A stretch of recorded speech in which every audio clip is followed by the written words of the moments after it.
Hi everyone, welcome back. Thank you so much for joining me today. It's so great to have you here. So this creation is all about colour. I'm testing all different colours and colour palettes as part of a series. And today I'm using a colour palette that I've not actually used for a really long time. And I don't know why, when I put all these colours together, I was like, I can't believe I don't use these colours more often. And actually, I don't think I've used this colour palette at all together. So just to give you an idea, I've got some pinks, I've got some lilacs, and I've got some purples. So I've got 6 colours in total. I'm going to take you down to see the colours themselves. I'll talk about the consistency, but as always, I list everything in that description box. So just expand that and it opens up lots of information for you. I'm really excited for this because it's about colour, it's about happiness, freedom to explore, freedom for you to explore your own creativity as an artist. And that's what I'm going to encourage throughout this year.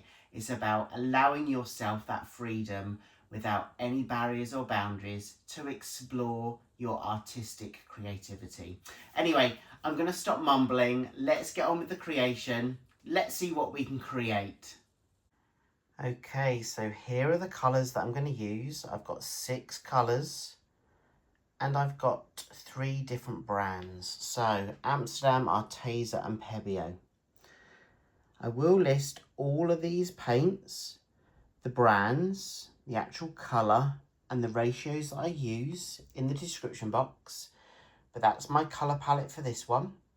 And here are the consistencies. So as always, with this kind of creation, I have only mixed the paints up with water. 1 part paint to 1 part water. Very fluid, trickles off the spatula into the pot of paint. So again, just 1 part paint, 1 part water for all of these. There we go, you can just see that it trickles off.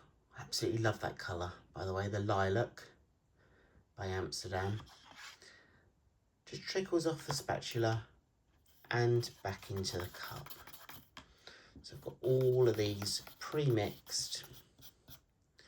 Well, not pre-mixed, I've mixed them myself. So there we go. They're the consistencies. 1 part paint, 1 part water, and they're the colours. Let's go. So I've been thinking about this creation even more, and I'm going to use some embroidery hoops. I've been really inspired with this piece by Olga Soby. I saw her do a creation with purples. I'd already mixed my paints up and I thought, I'm going to give this a go, but I'm going to do it slightly different. Within each of these rings, I want to use a metallic colour. So a copper, gold and silver. So there's going to be a block colour in each of those with the purples and lilacs flowing either side. That's the idea. My canvas is on its stands, ready to go. So, let's go. So let's see where I want the block colours of metallics, and I'm just using my embroidery hoops to help me with that composition. I'm happy with the placement of this, and I'm just going to use my paints now just to add a little bit of colour in the middle of each one. I'll remove the hoops and then blow that colour out to the size of those hoops that you can see. People ask me where to get embroidery hoops all the time. You can go to your local art store, they might have them, a haberdashery or Amazon. That's where I got mine. So I'm just placing the metallic colours in the middle of each circle. You'll see now that I'm going to remove those circles and then add more volume of paint and blow out that base colour for those block colours where the hoops will go on top with the silver, the copper and the gold.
Okay, so I've blown those colours out.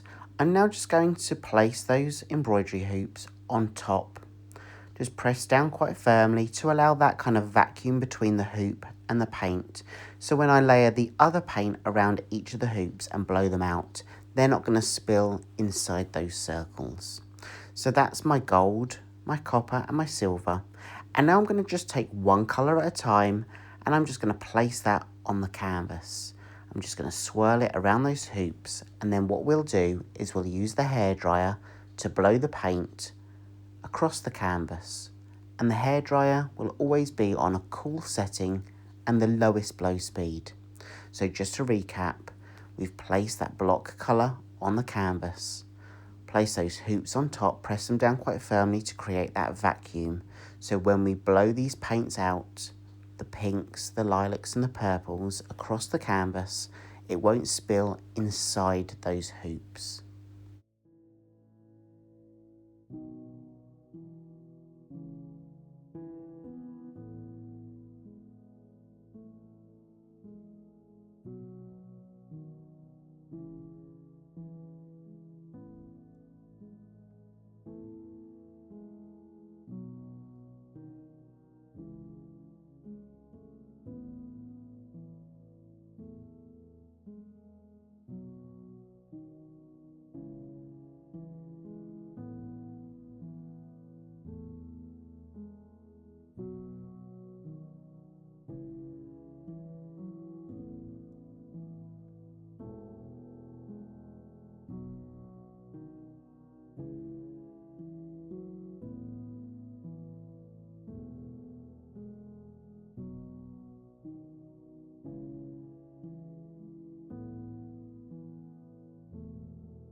So I've got enough volume of paint on my canvas. I'm happy with the combination of colours. So I'm now just going to take my hairdryer and I'm just going to blow that paint. I'm going to blow it around those circles and towards the outer edge of the canvas, and just allow that paint to drip down the sides. And don't worry about any excess paint. Any paint that drops onto the table, I can scoop up and either use as a different colour in the future on a creation, or use as a flow extender in future paintings, just to minimise any waste. So this is really about looking at the movement of this piece. As I aim the hairdryer and blow the paint around those circles and allow that paint to go to the outer edges, you can see the movement that it's creating. And I'm now just going to work my way around the canvas, ensure there's not a lot of excess paint, because we don't want puddles of paint on the canvas. We want a good consistent coverage. And I'm just going to blow those paints slowly across the canvas, down the edges and down the sides. And remember, step back, have a look at your composition, have a look at how those colours are infusing together and merging together. You might want to add a little bit more colour in one area that you think needs it, or you might just want to go in a completely different direction. But whatever you do, just allow yourself to be in that present moment and enjoy that creative process.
I'm just going over some of these areas. I can see there's a bit of excess paint, but I also want to expose some more of that colour that's just sitting underneath the top layer of the paint.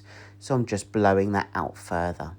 That's just to expose those colours that are sitting underneath.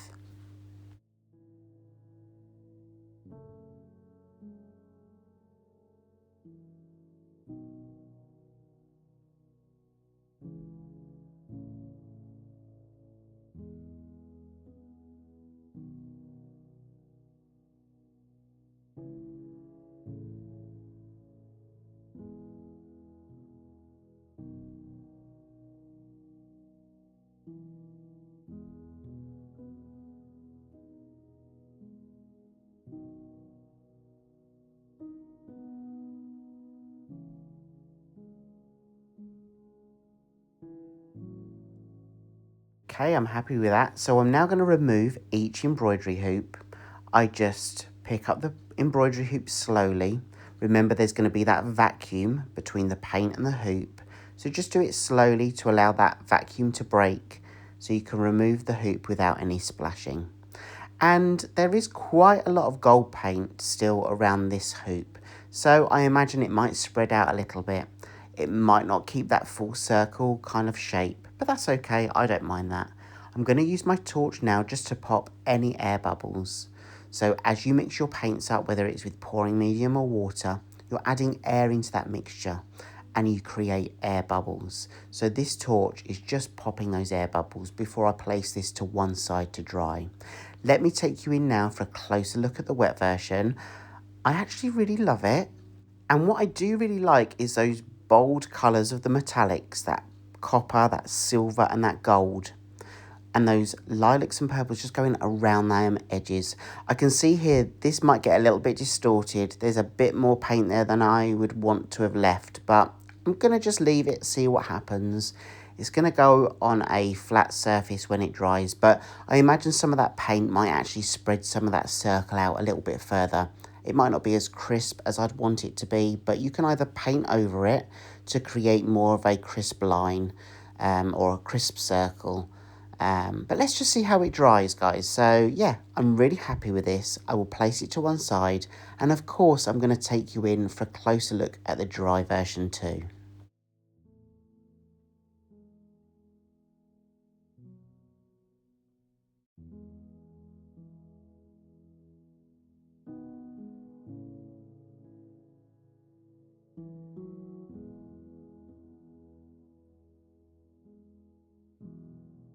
So here we go, the dry version, fully dried, not yet varnished.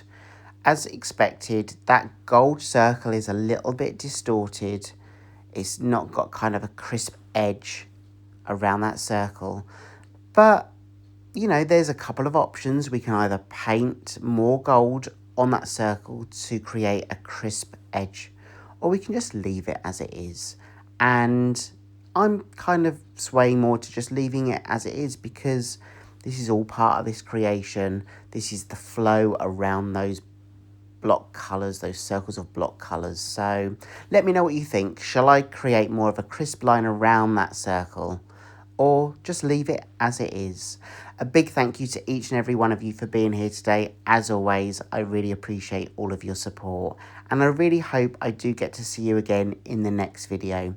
Have a great week ahead, whatever you're up to creatively, and I'll see you soon. Take care, everyone. Bye.